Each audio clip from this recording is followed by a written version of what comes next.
पुराना air India का ये प्लेन टेक ऑफ करता है और उसके 5 मिनट बाद दुर्घटनाग्रस्त हो जाता है। अमूमन ये होता है कि किसी भी फ्लाइट को टेक ऑफ करने से पहले उसकी गहनता से तकनीकी परीक्षण किया जाता है।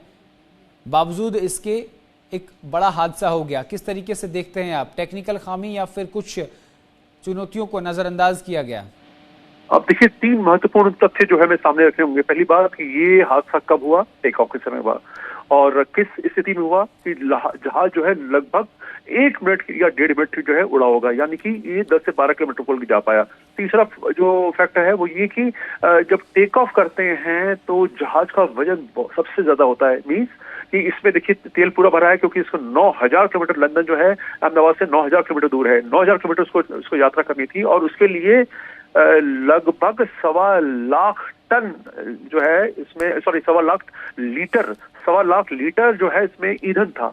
तो जब ऐसे कंडीशन में जब जहाज टेक ऑफ करता है तो उसको जो रिक्वायरमेंट है इंजन की, वो बहुत ज्यादा पावर चाहिए होती है। हालांकि इसमें जनरल इलेक्ट्रिक और रोल्स रॉयस का इंजन है, बहुत माना हुआ इंजन है, और ये इसमें जो बेहतरीन जहाज जो है इस समय एयरलाइनर्स उसमें है। तो ये जब रिक्वायर्ड जो इसको पावर चाहिए थी वो जनरेट नहीं हो पाई, जिसकी वजह से जहाज जो है वहीं क्रैश हो गया। अब बात होती है कि क्यों नहीं हो पाई। निश्चित रूप से ये टेक्निकल विषय है जो कि जांच के बाद ही पता चल पाएगा, कि क्योंकि जहाज जो बहुत चलता है और इसका रिकॉर्ड ड्रीम लाइनर का बहुत बढ़िया है, क्योंकि ये लगभग 45 लाख फ्लाइट कर चुका है, और 9 करोड़ से अधिक जो है वो यात्रियों को सेवा प्रदान कर चुका है। तो जहाज के बारे में कहना थोड़ा सा मुश्किल होगा, लेकिन देखिए एविएशन का सेक्टर ऐसा है जिसमें कि बहुत सारे जो हादसे हो सकते हैं अगर आप सावधानी न बरतें। अब सावधानी कहाँ नहीं बरती गई वो देखने की बात है, और जो दूसरे अन्य कारण होते हैं वो मौसम का है। कह सकते हैं कि एयर डिफेंस रडार जो है उससे कोई ना कोई ऐसी मिसकम्युनिकेशन हुआ होगा, या फिर जिस तरीके से बताया जा रहा है पायलट ने मिड डे कॉल किया था। मिड डे कॉल का मतलब है आपातकालीन इमरजेंसी स्थिति में लैंडिंग को लेकर कॉल करना।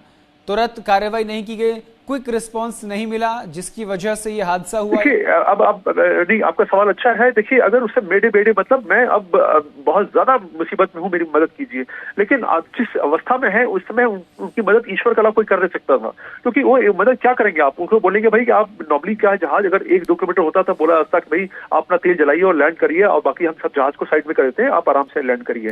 इसके अलावा कोई बनता नहीं है, क्योंकि ये जो है इतनी कम ऊंचाई है जहां से कि मुश्किल होता है। इवन हम जो एयरफोर्स में फाइटर जहाज होते हैं उनको भी जो है उसमें इजेक्ट करने के अंदर मुश्किल होती है, इतनी कम ऊंचाई पर। तो बहुत सारे फैक्टर थे, ये कहना कि उसको आवश्यक हेल्प नहीं करेगी गलत है वो। सर, जब कोई विमान चालक मेडे का संकेत देता है तो ऐसे में एयरपोर्ट की भूमिका क्या रह जाती है?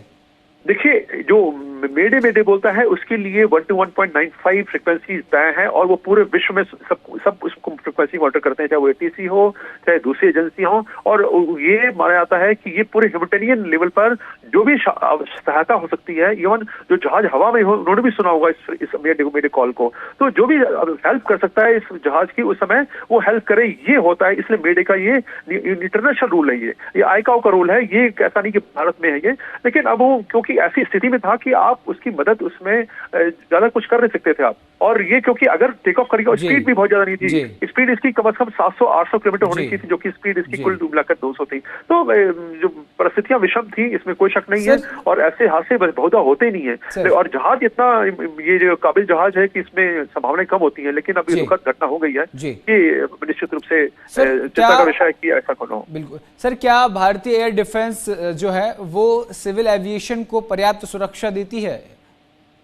देखिए एयर डिफेंस का मामला नहीं है, ये एयर ट्रैफिक कंट्रोल का मामला है। एयर डिफेंस का आप जब बोलते हैं तो मतलब इसको कोई इस पर दुश्मन इस पर अटैक कर रहा हो तब एयर डिफेंस की आवश्यकता पड़ती है, क्योंकि अब जहाज उड़ रहा है और उसमें जो आवश्यकता हो सकती है वो वायु नियंत्रण केंद्र से ही सहायता दी जा सकती है और नियंत्रण किया जाता है।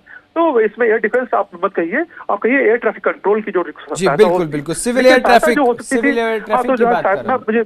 मुझे कंप्लीट करने दीजिए। तो सहायता जो हो सकती थी वो ये होती थी कि एम्बुलेंस आप जल्दी भेज दीजिए, क्रैश टेंडर्स भेज दीजिए, यानी कि दमकल विभाग की गाड़ियां जाएं और जो भी सहायता हो सके, जो भी हम बचाया जा सकता है जिससे पैसेंजर को, उतना जल्दी से जल्दी बचाएं। क्योंकि पहला 1 घंटा जो एक्सीडेंट का उसको गोल्डन पीरियड कहता है, उस गोल्डन पीरियड में आप जितने लोगों को बच जाएंगे, उसके बाद जो है जितना लेट होता जाएगा संभावनाएं लोगों के जीवित होने की कम होती है, क्योंकि इतना बड़ा हादसा होने के बाद इंजन में आग लगी हुई है, इतना बेहवा आ गए, 1 लाख लीटर तेल जलना है, इसमें से बचना जो है केवल ईश्वर की मर्जी से ही हो पाएगा ये। बिल्कुल सर, टेक ऑफ, बिल्कुल सर, टेक ऑफ के तुरंत बाद अगर कोई तकनीकी खराबी आती है तो क्या एयरफोर्स इंटरसेप्शन की संभावना रहती है?